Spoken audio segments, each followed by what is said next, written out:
بيبدأ فيلمنا في سنة 2018 في نيويورك. بتكون في بنت اسمها ريتشل تشو، بروفيسورة في جامعة وعندها حبيب مز اسمه نيك يونغ.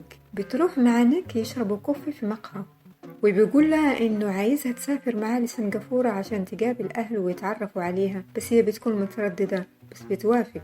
ولما بيروحوا المطار بتتفاجأ ريتشل انه نيك حجز في الدرجة الاولى، بما انه يعني هي فقيرة ونيك ما عمره حكالها عن اهله، فبتسأله من وين جاب الفلوس عشان يحجز في درجة أولى. بيقول لها إنه أهله عندهم بيزنس وكده وعندهم فلوس. الأول مرة بتعرف ريتشل عن الموضوع ده، وبيوصلوا على سنغافورة وبيستقبلوهم أصحاب نيك المقربين وبيقضوا وقت حلو مع بعض. وفي اليوم الثاني بتروح ريتشل تزور صاحبتها من أيام الجامعة اسمها بيجلين، وبيسلموا على بعض وبتعرفها بيجلين على عيلتها. وبعدها بيتغدوا وبيسألها أبو بيجلين عن حبيبها، فبتقول له اسمه نيك يونغ. وفجأة الكل بيتصدم، فبتستغرب ريتشل عن ردة فعلهم. فبيقولوا لها إنه عائلة يونغ هي أغنى أغنياء سنغافورة وكمان الصين، بس ريتشل مش مستوعبة الموضوع كويس.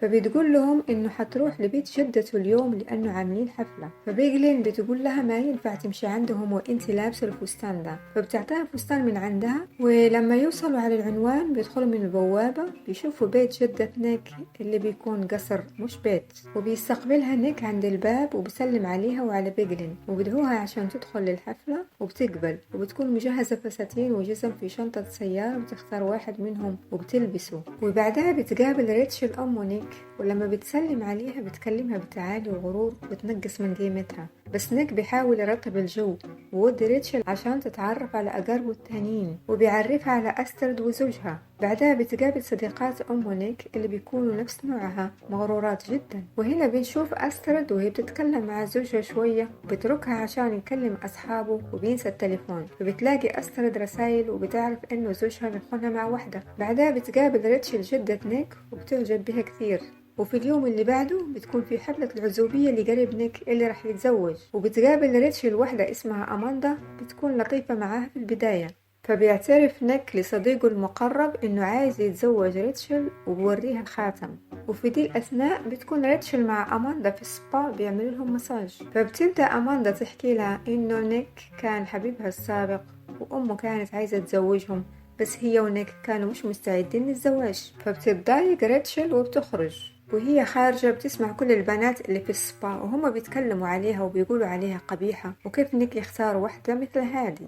بتروح وبتلتقي بأسترد، بيروحوا مع بعض لغرفتها وبتلاقي على سريرها سمكة كبيرة مقتولة وكاتبين لها شتيمة في الزجاج. بتكون أماندا هي اللي دبرت لها العملة دي. فبتدفن ريتشل السمكة وبتجلس مع أسترد وتحكي لها كيف اكتشفت إنه زوجها بيخونها، فبتحزن عليها ريتشل. وفي اليوم الثاني بتحكي ريتشل اللي حصل معاها أمس لنيك، وبيجلس يعتذر لها وبيقول لها ما تسمع لكلام الناس. وبعدها بيروحوا لبيت جدة نيك، بس أم نيك بتقول لريتشل إنه نيك مش محتاجها وما عمرها حتكون كفاية ليه، وبتقول لها إنها تتركه بهدوء عشان ما ينزعج. وبيجي يوم عرس قريب نيك وبتروح ريتشل للقاعة ولابسة فستان حلو. وفي نفس الوقت بتصارح أسترد زوجها وبتقول له أنها اكتشفت خيانته لها وبينفصلوا. فتشوفها أم نيك وبتنصدم لأنها ما توقعت حضورها، وبيخلص العرس بسلام. بس بعدها بتطلب جدة نيك ريتشل ونيك عشان تكلمهم في حاجة، وبتكون أم نيك موجودة ومعاها ظرف. فبتقول لنيك إنه ريتشل كذبت بخصوص عائلتها، وإنه أبوها ما مات، وأم ريتشل وهي متزوجة خانت زوجها مع واحد وحملت منه، ولأنها خافت من زوجها هربت لأمريكا. وبتدخل الجدة على الخط وبتقول لريتشل إنها ما رح تسمح لها تهدم عائلتها، وريتشل المسكينة مو عارفة ولا شيء من الكلام ده. فبتخرج ريتشل من هناك وبتروح لبيت صاحبتها بيجلين، وبتجلس مكتئبة كم يوم. فبتيجي أمها من أمريكا عشانها وبتقول لها الحقيقة. بعدها بتروح تشوف نيك ويتقدم لها ويقول لها إنه راح يترك أهله ويروح يعيش معاها في أمريكا، بس هي بترفض. وبتروح تقابل أم نيك عشان تقول لها كلمتين، أنها رفضت تتزوج نيك بس هي عارفة إنها مناسبة له، وكلامها مش هو سبب رفضها ليه. وبعدها بتتركها وبتروح مع أمها بيلموا أغراضهم عشان يسافروا. ولما بيركبوا الطيارة بتلاقي نيك موجود فيها، وبيتقدم لها مرة ثانية ومعها خاتم نفس شكل خاتم أمه بس أكبر، وترجاها عشان توافق. فبتقبل أخيرا ريتشل، ويعيشون في ثبات ونبات، وإن شاء الله يخلفون صبيان وبنات. وهنا بيخلص فيلمنا. أتمنى يكون الفيديو عجبكم، ولا تنسوا تدعموني باللايك والشير والسبسكرايب. بأمان الله، باي.